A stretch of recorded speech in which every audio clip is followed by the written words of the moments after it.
Good morning guys. So currently hindi ako nakapasok sa work dahil nang-dysmenorrhea ako. Grabe. Sobrang sakit pagkagising ko. Pag umuupo ako, pag bumabangon ako, sobrang sakit ng puson ko at hindi ko kinayang gumaya para pumasok. Kasi sobrang sakit niya kanina. Yung asawa ko na yung pinag-message ko sa aking supervisor at sa mga katrabaho ko.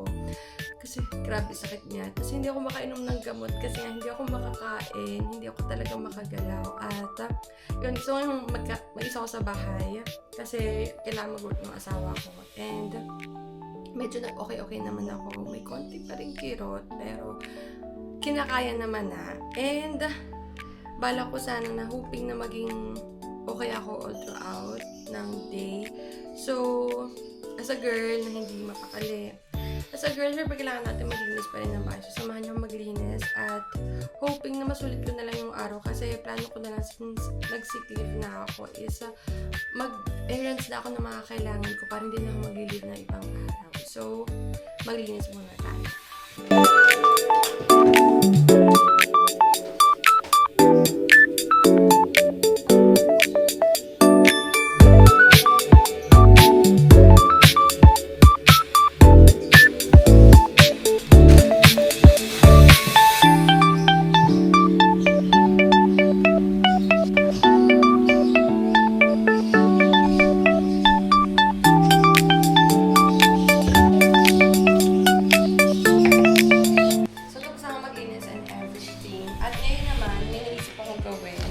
Meron kasi akong binili guys ng pandemic na ganito, yung magnet board, magnet pad, na ginamit ko siya dati para gumawa ng mga treatment ideas, ganun mga DIY.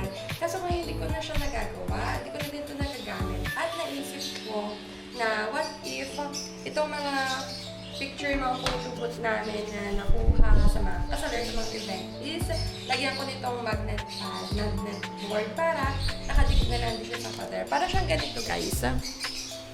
Ito kasi ay galing dun sa kasal ng aking best friend. At nakakatuwa kasi nakamagnet na siya sa left. Tapos actually nakuha ko tong idea natin na to sa kanya. So shoutout sa Yurina. At papayto ko siya sa inyo na dumidikit talaga to. So ganyan siya. At ito ko na lang siya sa gilid ilalagay. Kasi para medyo crowded na sila dito sa unahan. Dito ko na lang sila lahat ilalagay. Okay, so kasya siya lahat. Medyo nanghihinayang ako sa kanya. Kaya naiisip ko is mag-cut na lang ako ng isang rectangle dito. Tapos dito na lang ako maglalagay sa top at saka sa bottom. Kasi parang nakakahinayang pag yung isang buo. Tapos may matitira pa kasi. Yan guys, malambot din naman siya kaya madali siya magupit. Ayan, so ginupit ko na lang sila ng mga pagganito. Kasi nanghihinayang ako tapos lalagay na natin sa likod nila. Ayan, so nalagyan ko na sila lahat at atin na sila ikabit.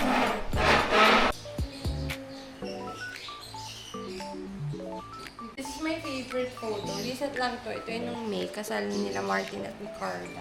Ito yung papel niya. Ito nyo naman, compare dun sa iba, faded na to. Pero with this one, good siya. Pero hindi ko alam, hindi ko tanda kung ano. Tada! O, diba? Super cute na. And some more events and more photo booth coming. So, kakauwi ko lang. It's 3:43. 3:54. It's 3:54. Kakauwi ko lang galing sa bangko kasi medyo naging okay yung pakiramdam ko. Kaya nagpunta ako doon. Pero, hindi ako nakapunta sa isa pang agenda kasi medyo nabigatan na ako. At nangangamba ako para sa puson ko. At sayang kasi, alam niyo, napunta ako sa isang cafe, sa Dunkin' Donut dito sa amin. At gusto ko sana mag-edit. So, fantasy ko kasi yung may dala akong iPad, nag-edit ako sa cafe, gano'n. Pero girl, hindi siya nangyari kasi walang signal doon. So, yung pocket wifi ko, wala siyang kwenta. Nawala siya ng signal. I don't know why. And na-stress lang ako doon kasi naka-order na ako and everything. At tulala lang ako doon. Like, wala akong internet. Kaya, uwi na lang ako at ito pawisan pa. And, sayang lang yung makeup ko. Kaya, dahil dyan, mag-video na lang ako ng mga pang-TikTok affiliate ko. And I don't know if I should end na my vlog here. Pero, let's see.